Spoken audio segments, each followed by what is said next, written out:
We're again discussing the subject of what is a prophet. That is the body ministry of a prophet, not just the gift of prophecy, but the body ministry. As is mentioned in several places in the New Testament, God hath set some in the church, apostles, prophets, teachers, evangelists, and so on. And we're going to continue on with this discussion. There are two aspects to the body ministry of a prophet. One is foretelling. The other one has something to do with speaking, let's say, moral uprightness in people's lives, and not only for individuals or for the body ministry in a church, in an assembly, which is going into teaching and preaching righteousness.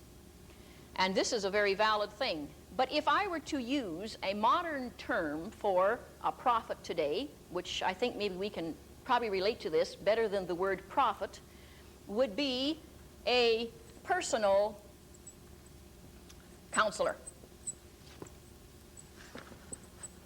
Do we spell counselor with an S or a C? Counselor? Is that right? Oh, I got it right. So there is what I would call, at least in this area, a personal counselor. And we're going to go into some teaching on this. It'll take us a few seminars to finally clarify what we're talking about here. But these are the two main aspects of the body ministry of a prophet. We're going to start with this one in the foretelling. And I'm going to go into Jeremiah and Isaiah for this because they are very well-known prophets, major prophets, and we have studied their ministries. I'm sure that those of you who are acquainted with the scriptures have been acquainted with how they have prophesied, and many of the things that they have foretold have indeed come to pass. So we're going to be looking at the foretelling aspect of it. And in Jeremiah, several references we will give you. To start off with chapter 20 and verse 2, and chapter 25, verses 9 and 11. And of course, you'll have to read several other portions in through there to see what we're talking about here. Jeremiah prophesied, of course, that Judah would be invaded and destroyed by King Nebuchadnezzar. Now, I will guarantee you that with that particular prophecy, he would not have received a standing ovation. Jeremiah, at that time when he prophesied this, it would have been rather a ridiculous thing to prophesy. It would be no different than if we were to prophesy that the province of Alberta was going to go in and invade the province of British Columbia. You would say, now look, that's a rather far-out prophecy, and it would be very hard to accept. Why would any man, in the first place, want to prophesy something that would seemingly be very contrary to what a person would believe and to what they could see with their eyes and hear with their ears, and the whole circumstances would be completely contrary to what his natural eyes would see? But nonetheless, he prophesied that King Nebuchadnezzar would destroy the land and it would become desolate, and that the capital city of Jerusalem would be destroyed, and that all the people would lose their capacity to laugh, and also that any Jewish survivors would be carried off slaves for precisely 70 years. Now this is foretelling. He prophesied these things. They hadn't come to pass yet, and it would appear as though they never would under normal circumstances. But when God gives a prophetic word, let me say that it will definitely come to pass. With this type of a prophecy, I would guarantee you that he would be the man least likely to succeed in Israel. He didn't receive any shouts of joy or any applause for his prophetic utterances. In fact, he was put in stocks. Pacer, who was one of the religious leaders at that time, was so furious that he beat him up. And we note something about Jeremiah in that he said, I wanted to shut my mouth. I wanted to just shut my mouth completely and not say a cotton-picking word. But he said it burned within me, and it was almost as if I just couldn't keep quiet. Whenever something came up, I just had to speak it. Now, I want you to know that God never forces us to speak, right? He never forces us.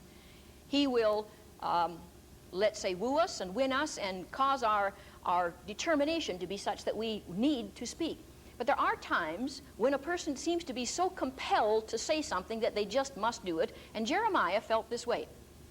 I'm going to be giving you just a little bit of ancient history here for just a few minutes because I want to be able to relate it later on when we go into the teaching on the moral uprightness or moral righteousness in the lives of individuals, because the two things tie in together very beautifully. And then you find that no doubt Jeremiah probably wouldn't have passed any inspection of his peers either. They likely would have asked what school he came from, because we know that people have to be screened these days from either what denomination they come from or whatever they believe.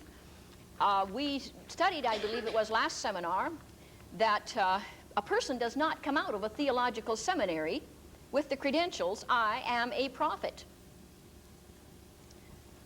They can come out as a qualified theologian, and they can enter into a pastorate and become a pastor and teach and lead the people and instruct in the things of God. They're qualified to do this.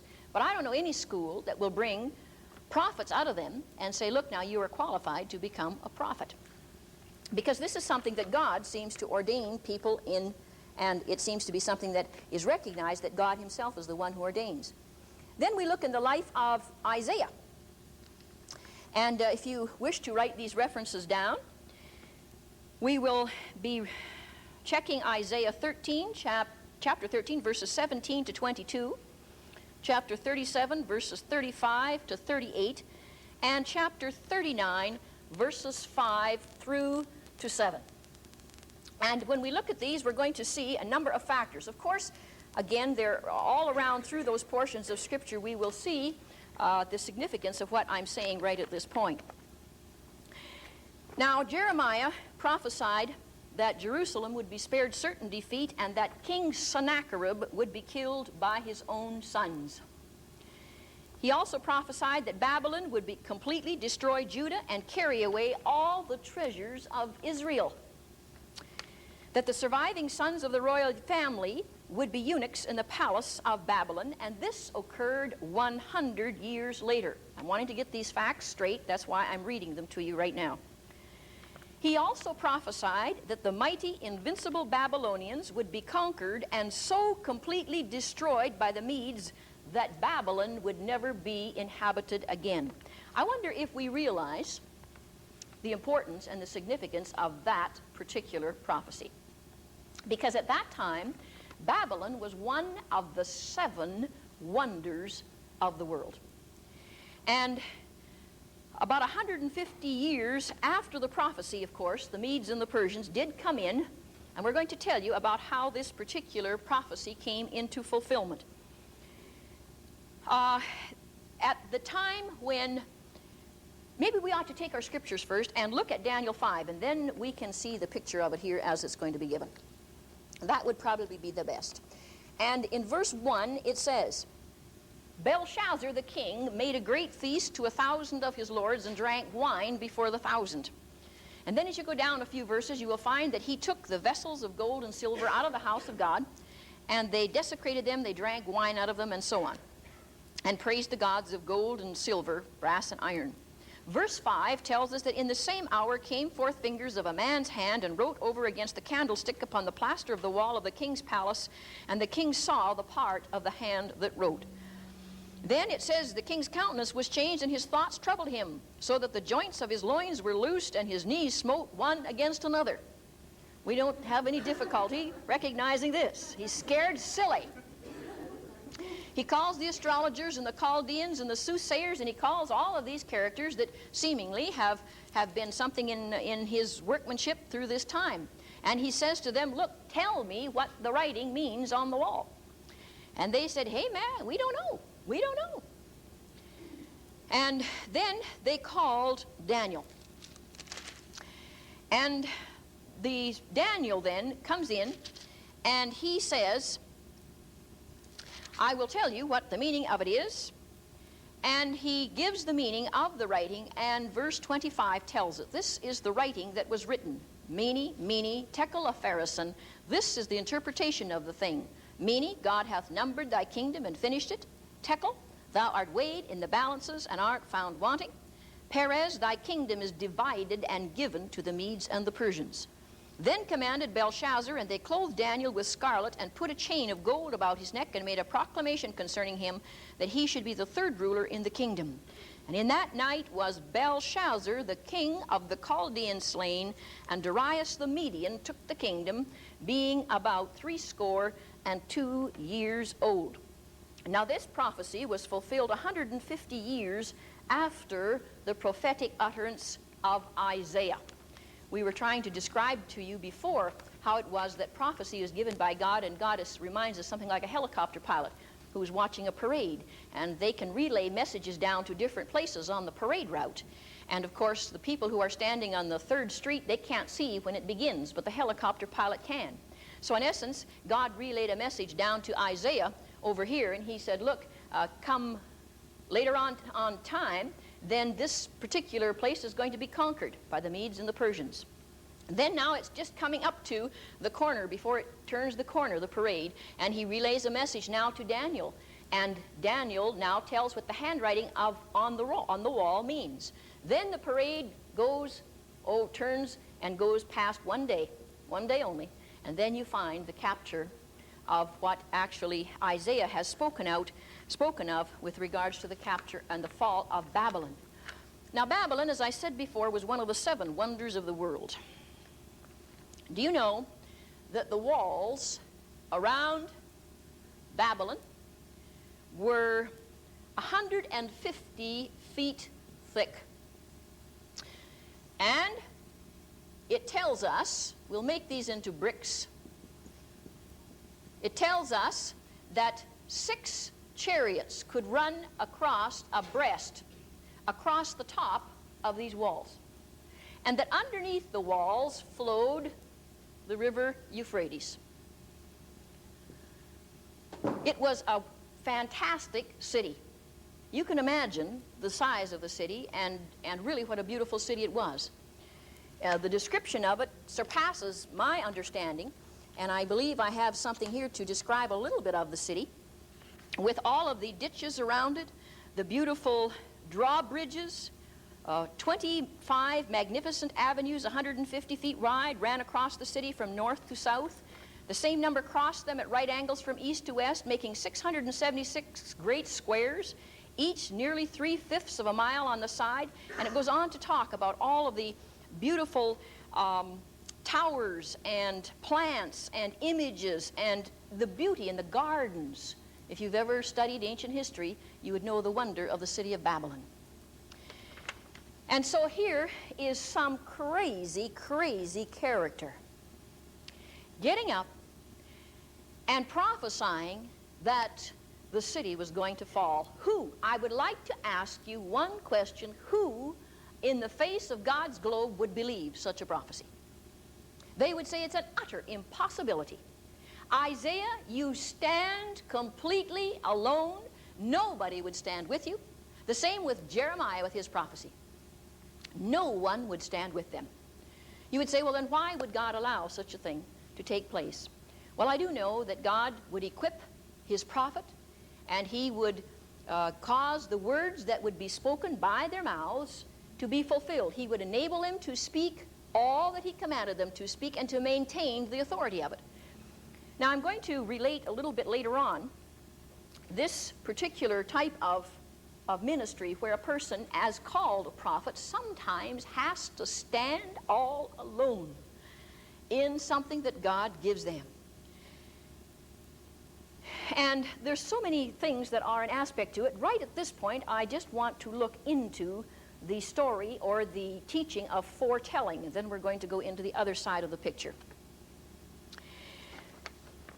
To see the difference between the gift of prophecy and the body ministry of a prophet, I've already established to you that when a person brings a prophetic utterance, just exercising the gift in an assembly or before one individual, that you let the words come off the end of your tongue. They are not premeditated. Neither are they written down. For an example, I had been in an assembly where I suppose they didn't understand fully what the gift of prophecy was, and they would have a certain part of the body as a ministry team for giving prophetic utterances. And when the meetings would come into order, one person would write a prophecy down. And then they would hand it to someone else who was on the ministry team, and that person would read it and try to verify it. That person would say, well, yeah, that looks okay to me. They'd pass it on to the next person, and the next person would verify it, and they'd say, well, that looks okay to me. The third person, maybe, would take the written prophecy, stand up in front of the microphone, and read it. Now, I'm not saying that that isn't prophecy. It could very well be prophecy, and no doubt many people have been blessed by such things. But you see, I think one of the reasons that they did this was due to the fact that there were some people in that assembly who were misusing the gift, and of course they wanted to screen the prophecies so that some things would not be said that were not correct. And I also know that the same thing applies probably to standing in front of microphones in front of large congregations. If you want a prophecy to be heard, I guess you're going to have to get in front of a microphone, either that or do what Jesus did and lifted up his voice in the midst of them. Maybe that's what public address systems are called, right? A modern day example of lifting up your voice, and that's using public address systems. However, when we speak of the gift of prophecy, it's spoken from the mouth, inspired utterance. That is what prophesying is, inspired utterance. It's uttered. It's not written, it's uttered. But I'm going to show you something else now. As we go into the body ministry of a prophet, and I'm going to blow that theory clear out the door, we're going to start on something else. We're going to confuse you good. So it was when I told you already that I knew in my heart I had not only been called a teacher, but also the ministry of a prophet. But I wasn't giving the ministries any particular thought in mind. However, one afternoon, after my children were sound asleep in bed, and I was sitting at my kitchen table reading the Bible and studying the Word of God and just enjoying the things of God immensely, I had a great desire to write. And this is what I wrote. The date was May the 22nd, 1972, and the time was 1:50 in the afternoon, and I began to write. This is the actual thing that I wrote on. I wrote so fast and so furiously that I could hardly read my own writing. This is what I wrote. Surely a great and effectual door comes before my eyes. No one could hardly fathom the far-reaching effects of it, for it is hidden from the natural eye. It is even nigh at the door. An arm shall reach out, and a voice shall speak. And as it does, the door opens. No key is placed in the lock. No effort on your part is given, but as you reach out to the arm, an eye single to purpose is revealed. The voice shall be one that cries, "Come over to Macedonia and help us." And something within will weigh the matter, and you will say, "Now isn't it funny that this should come this way?" You will note the time of day, hour, month, and year, and it will be significant, for it will be a, quote, set time. You will not feel moved, but know reality, and you will step surely. It may seem a strange reaction on your part, but it will serve a purpose, for you will have to decide that hour as one placed in a position of authority. Some strange events follow, almost in sequence, a number of little things, seemingly unimportant, but which add up to an explosion. And then I wrote in very large capital letters, "The victory is yours." Now I looked at this. The writing just seemed to stop. I wasn't forced to write. It was just something very greatly quickened to me, and I wrote. Then all of a sudden it stopped. I picked up the paper, and this is the original paper that I wrote it on, and I read it over again. I thought, doesn't mean much to me. Sure is wordy, though. Wonder what it is. You know what I did with it? I took it and I shoved it in my desk drawer. Thought, well, I don't know what it is. I just knew I had been quickened to write it, but shoved it in the desk drawer and forgot it completely. Well, a prophet is known for the fact that if they foretell something, it will what? Come to pass. And so I never even gave it any thought of being called a prophet and that this was going to be a prophecy that would come to pass. But of course, we have to let time prove it, right? Even in some cases, Isaiah and Jeremiah waited, what, 150 years to prove their prophecies. Well, I didn't know. I didn't even say, how long am I going to have to wait? Well, I'm sorry, but you'll have to wait and come back to our next seminar, and we'll tell you the rest of it.